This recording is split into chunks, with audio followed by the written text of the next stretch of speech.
കേന്ദ്ര ധനമന്ത്രിയുമായി മുഖ്യമന്ത്രി ഇന്ന് ഡൽഹി കേരള ഹൌസിൽ കൂടിക്കാഴ്ച നടത്തും. കേന്ദ്ര ധനമന്ത്രി നിർമ്മല സീതാരാമനുമായി മുഖ്യമന്ത്രി പിണറായി വിജയന്റെ കൂടിക്കാഴ്ച ഇന്ന്. ഡൽഹി കേരള ഹൌസിൽ രാവിലെ 9 മണിക്കാണ് കൂടിക്കാഴ്ച. ഗവർണറും കേരള ഹൌസിലുണ്ടാകും. കൂടിക്കാഴ്ചയിൽ കേരളത്തിന്റെ വിവിധ ആവശ്യങ്ങൾ ചർച്ച ചെയ്തേക്കും.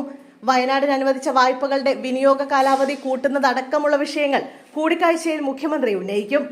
ആശാവർക്കർമാരുടെ വിഷയം ചർച്ചയാകുമോ എന്ന് വ്യക്തമല്ല. കേരളത്തിന്റെ വികസന മേഖലകളിൽ മെച്ചപ്പെട്ട സഹായം നൽകുന്ന കാര്യത്തിൽ മുഖ്യമന്ത്രിയുമായി സംസാരിച്ച് തീരുമാനമെടുക്കുമെന്ന് നിർമ്മല സീതാരാമൻ അറിയിച്ചിരുന്നു. ഡൽഹിയിലെ കേരളത്തിന്റെ പ്രത്യേക പ്രതിനിധി പ്രൊഫസർ KV തോമസുമായുള്ള ചർച്ചയിലാണ് ഇക്കാര്യം അറിയിച്ചത്. മുണ്ടക്കൈ ചൂരൽമല ദുരന്തത്തിൽ സഹായം ഇതുവരെ പൂർണ്ണമായി ലഭിച്ചിട്ടില്ലെന്ന് KV തോമസ് മന്ത്രിയെ അറിയിച്ചു.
$525 കോടി രൂപയുടെ കടസഹായം മാർച്ച് 31 മുൻപായി ചെലവഴിക്കാൻ സാധിക്കാത്ത സാഹചര്യത്തിൽ പ്രത്യേക പരിഗണന ഈ തുക ചെലവഴിക്കുന്ന കാര്യത്തിൽ ഉണ്ടാവണമെന്നും അദ്ദേഹം ആവശ്യപ്പെട്ടു.